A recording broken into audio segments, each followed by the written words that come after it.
जोर से कहना चाहता हूं, सरकार पूरा छात्र का मामले को लेकर के चर्चा के लिए तैयार है और स्टेटमेंट ही नहीं, छात्र का मामला को लेकर के पूरा चर्चा के लिए तैयार है और पूरा जवाब देने के लिए तैयार है। गृह मंत्री जी विस्तार से जवाब देने के लिए तैयार है। मैं अनुरोध करता हूं कांग्रेस पार्टी और इनको कि गृह मंत्री जी का जवाब के समय डरना नहीं है, भागना नहीं है, पूरा सुनना पड़ेगा। मैंने बिजनेस एडवाइजरी में भी सर सार्वजनिक वहां सबके सामने में कह दिया है कि सरकार छात्र को लेकर के पूर्ण रूप से विस्तार से चर्चा के लिए तैयार है और पूरा जवाब देने के लिए तैयार है। माननीय पार्लियामेंट्री अफेयर्स मिनिस्टर ने आप लोग जो लगातार मांग कर रहे थे, आप लगातार मांग कर, अखिलेश यादव जी सुन लीजिए, अखिलेश जी सुन लीजिए, इधर सभी शांतिपूर्वक बैठे हुए हैं, आप सुन लीजिए। अगर माननीय संसदीय कार्य मंत्री जी कह रहे हैं कि माननीय गृह मंत्री जी इस सदन में चर्चा का उत्तर देने के लिए तैयार हैं, तो कृपया मैं अनुरोध करूंगा, आप सभी से रिक्वेस्ट करूंगा कि कृपया सदन को व्यवस्थित करें, सदन की कार्रवाई को चलाने दें। प्लीज काइंडली, मैं सभी, टैगोर मलक्कम साहब, you are a chief whip of the party, अगर parliamentary affairs minister he has express his feeling कि now home minister is ready to reply on the floor of the house, लेकिन अब house को व्यवस्थित करिए। अखिलेश जी इधर से व्यवस्थित है, चाहे संजय जायसवाल जी हो, निशिकांत जी हो, सभी पूरा सत्ता पक्ष बैठा है। अगर गृह मंत्री जी के लिए संसदीय कार्य मंत्री जी ने कह दिया है कि वो चर्चा का उत्तर देने के लिए तैयार हैं, देखिए आप अखिलेश जी, मैं समाजवादी पार्टी, कांग्रेस, डीएमके सभी मेंबर्स को रिक्वेस्ट करूंगा कि I think so this is the last week of the monsoon session. In last 3 weeks the entire monsoon session was washed out. Who is responsible? Who is accountable? You have been elected. You have been elected. You are fortunate, lucky. You only just to bear your responsibility towards your electoral college. But here you are not participating in debate. Even you were demanding that Home Minister should reply. अब parliamentary affairs minister ने कह दिया है, parliamentary affairs minister ने कह दिया है, तो अगर आप जवाब चाहते हैं तो सदन को व्यवस्थित करें। आप सदन में चाहते हैं कि माननीय गृह मंत्री जी जवाब दें, तो सदन को व्यवस्थित करिए। माननीय गृह मंत्री जी का जो आप मांग रहे थे कि माननीय गृह मंत्री जी सदन में हमको जवाब दें, माननीय संसदीय कार्य मंत्री ने कह दिया कि हम गृह मंत्री जी जवाब देने के लिए तैयार हैं और गृह मंत्री जी चाहते हैं कि चर्चा हो, तो आप सदन को व्यवस्थित करें। Item number 20, tribunals reform bill 2026, honourable minister.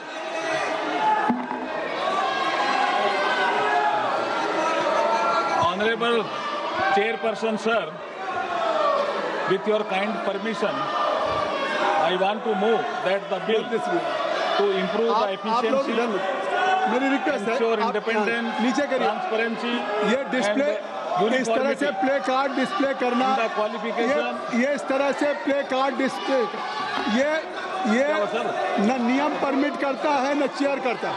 अगर आप इस तरह से प्ले कार्ड डिस्प्ले करेंगे तो ये बात बिल्कुल नहीं ठीक।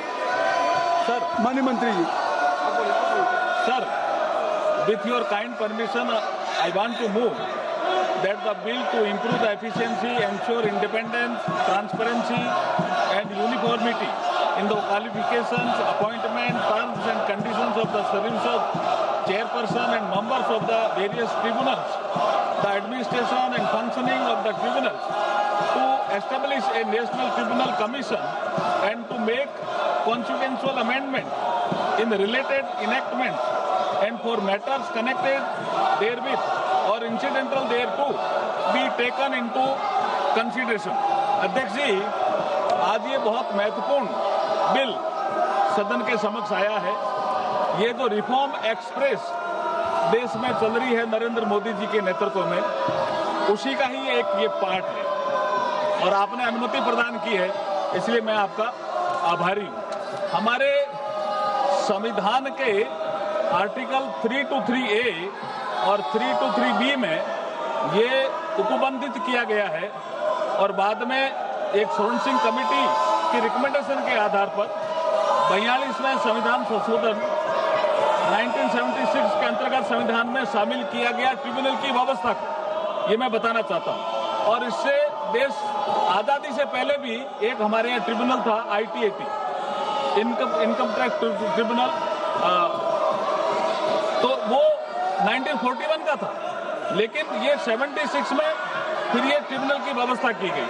ट्रिब्यूनल का उद्देश्य कोर्ट्स का अल्टरनेट बनना नहीं होकर मॉडर्न गवर्नेंस में taxation, company law, environment, security market, intellectual property और अन्य स्पेशलाइज्ड रेगुलेटरी मैटर से जुड़े मामले सुलझाने हेतु एक कॉम्प्लीमेंट्री संस्था के रूप में भूमिका निभाता है, जिससे speedy and effective justice delivery के अल्टीमेट गोल प्राप्त किया जा सके। ये ट्रिब्यूनल की व्यवस्था है। माननीय अध्यक्ष महोदय, समय के साथ ट्रिब्यूनल की संख्या बढ़ी, अलग अलग मिनिस्ट्रीज, डिपार्टमेंट के एडमिनिस्ट्रेटिव स्ट्रक्चर के अंतर्गत इसके लिए अलग अलग सिस्टम विकसित हुए। इससे ट्रिब्यूनल इकोसिस्टम में fragmentation, multiplicity of the procedure and administrative variation जैसी चुनौतियां। इसलिए प्रधानमंत्री श्री नरेंद्र मोदी जी के नेतृत्व में सरकार ने वर्ष 2015 से ही ट्रिब्यूनल के रेशनलाइजेशन की प्रक्रिया प्रारंभ की, जिसके तहत फाइनेंस एक्ट 2017 द्वारा समान प्रकृति वाले ट्रिब्यूनल्स का मर्जर कर उनकी संख्या 26 से घटाकर 19 की गई, 19। इसके उपरांत ट्रिब्यूनल रूल्स 2017 एवं ट्रिब्यूनल रूल्स 2020 अधिसूचित किए गए, किंतु इनके अपॉइंटमेंट, टेन्योर, सर्विस कंडीशन एवं जुडिशियल इंडिपेंडेंस संबंधी प्रावधानों को सुप्रीम कोर्ट में चुनौती। और इस वक्त हमारे साथ पूजा लगातार बनी हुई है। एक बार फिर से पूजा का रुख करते हुए, पूजा, आज भी वही तस्वीर इस वक्त हम सदन के अंदर से देख रहे हैं, जब यहाँ पर अभी इससे पहले भी हमने सुना केंद्रीय मंत्री किरेन रिजिजू का स्टेटमेंट, गृह मंत्री जवाब देंगे तो विपक्ष हंगामा ना करे, लेकिन तस्वीर अभी भी हंगामे जैसी इस वक्त नजर आ रही है सदन की कार्यवाही से। आप देखिए, सुबह से ही लगातार सदन की कार्रवाई में हंगामा देखने को मिल रहा है। बिजनेस एडवाइजरी कमेटी की बैठक में भी इस हंगामे को खत्म करने को लेकर जो एजेंडा है कार्रवाई का, आगे क्या कुछ रहेगा, इसको लेकर चर्चा के जरिए ये जो पूरा गतिरोध शुरू हुआ इसको खत्म करने की कोशिश की जा रही है। लेकिन बड़ी बात यह है कि विपक्ष जो अपनी मांगे हैं उस पर अभी तक अड़ा हुआ है। अब गृहमंत्री अमित शाह का जवाब लगातार मांगा जा रहा था। गृहमंत्री अमित शाह के जवाब को लेकर भी सरकार ने स्पष्ट कर दिया कि गृहमंत्री अमित शाह दिल्ली में छात्र प्रदर्शनकारियों पर पुलिस एक्शन मामले पर सदन में जवाब देंगे। हालांकि अभी देखिए समय तय नहीं हुआ, लेकिन उसके बावजूद भी विपक्ष अभी तक अड़ा हुआ है कि गृहमंत्री अमित शाह का वो जवाब चाहते हैं। राम मंदिर चंदा चोरी मामले पर वो चर्चा चाहते हैं और इसी को लेकर लगातार जो हंगामा है वो अभी भी नजर आ रहा है। अभी देखा हमने कि रिजिजू बोले तब भी इतनी जोरदार हंगामे की तस्वीरें सामने आती है। अर्जुन राम मेघवाल बोलते हैं तब भी जोरदार हंगामा होता है। प्रश्नकाल की बात करें, प्रश्नकाल से ही जो हंगामा शुरू हो रहा है वो खत्म होने का नाम नहीं ले रहा और लगातार हम देख रहे जैसे सदन की कार्रवाई शुरू होती है, कार्रवाई शुरू होते ही इसी हंगामे के कारण बार बार कार्रवाई को स्थगित करना पड़ रहा है। बहुत ज्यादा गतिरोध जो बढ़ता जा रहा है, इस कारण से डिस्टर्बेंस क्रिएट हुआ है। हालांकि अभी तक देखिए जो बात की जा रही थी कि women reservation bill, delimitation, NCRA, FCRA को लेकर कि हाँ चलिए आगे इस पर चर्चा होगी, तो जो महत्वपूर्ण बिल है वो अभी तक अटके हुए नजर आ रहे हैं इसी हंगामे के कारण, इसी शोर के कारण। हालांकि देखिए 13 अगस्त को सत्र का समापन है। पिछले 3 हफ्तों की कार्रवाई के दौरान विपक्ष दिल्ली पुलिस की कार्रवाई को लेकर लगातार सदन में बयान देने की मांग कर रहा है कि अमित शाह इस पर बयान दे, लेकिन अभी तक भी मामला सुलझता हुआ नजर नहीं आ रहा। अभी भी रिजिजू ने कहा कि अगर आप शांति से सुनने को तैयार हैं तो अमित शाह जवाब देने आ रहे हैं, बस आपको हंगामा नहीं करना होगा। कुल मिलाकर देखा जाए बहुत सारे महत्वपूर्ण बिल अटके हुए हैं, आकांक्षा जो आगे नहीं बढ़ पा रहे हैं, चर्चा नहीं हो पा रही है और ऐसे में जो कोशिशें की जा रही है कि विपक्ष को साथ लिया जाए। इससे पहले संसदीय कार्य मंत्री की ओर से राहुल गांधी से मुलाकात की जाती है, मुलाकात में बातचीत रखी जाती है कि सदन की कार्रवाई को बिना गतिरोध के चलने दिया जाए। आज भी जो बिजनेस एडवाइजरी कमेटी की बैठक होती है उसमें भी यही कोशिश की जाती है, लेकिन ये जो गतिरोध है वो अब भी खत्म होता हुआ नजर नहीं आ रहा और यही वजह है कि अब भी लगातार हंगामा कार्रवाई को आगे नहीं बढ़ने दे रहा है। ठीक है पूजा, अभी के लिए आपका शुक्रिया ये पूरी जानकारी के लिए। उधर एक तरफ आप ये तस्वीर देख रहे हैं तो दूसरी तरफ अभी हाल ही में केंद्रीय मंत्री किरेन रिजिजू की तरफ से जो स्टेटमेंट दिया गया सदन के अंदर, आपको वो भी सुनवा देते हैं।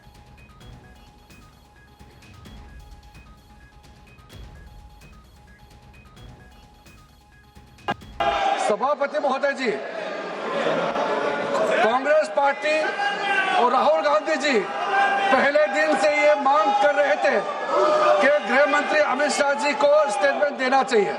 मैं बहुत साफ शब्दों से सरकार के ओर से कहना चाहता हूं, सरकार पूरा छात्र का मामले को लेकर के चर्चा के लिए तैयार है और स्टेटमेंट ही नहीं, छात्र का मामला को लेकर के पूरा चर्चा के लिए तैयार है और पूरा जवाब देने के लिए तैयार है। गृह मंत्री जी विस्तार से जवाब देने के लिए तैयार है। मैं अनुरोध करता हूं कांग्रेस पार्टी और इनको कि गृह मंत्री जी का जवाब के समय डरना नहीं है, भागना नहीं है, पूरा सुनना पड़ेगा। मैंने बिजनेस एडवाइजरी में भी सार्वजनिक वहां सबके सामने में कह दिया है कि सरकार छात्र को लेकर के पूर्ण रूप से विस्तार से चर्चा के लिए तैयार है और पूरा जवाब देने के लिए तैयार है।